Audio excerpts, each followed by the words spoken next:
qormaata dhumaa waan jirtuuf jecha deeqaa shan qofaatu isin yaafatu.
Deemsaan dura aada.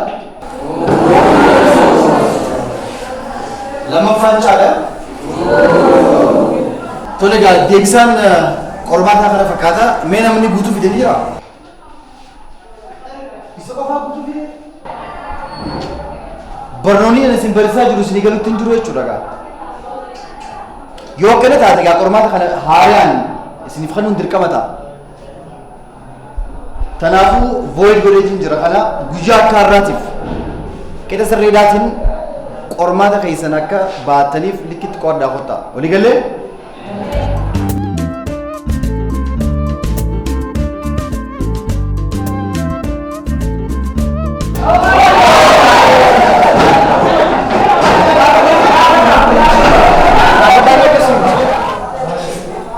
Isin sammuu isaatiin maaliif jedhan?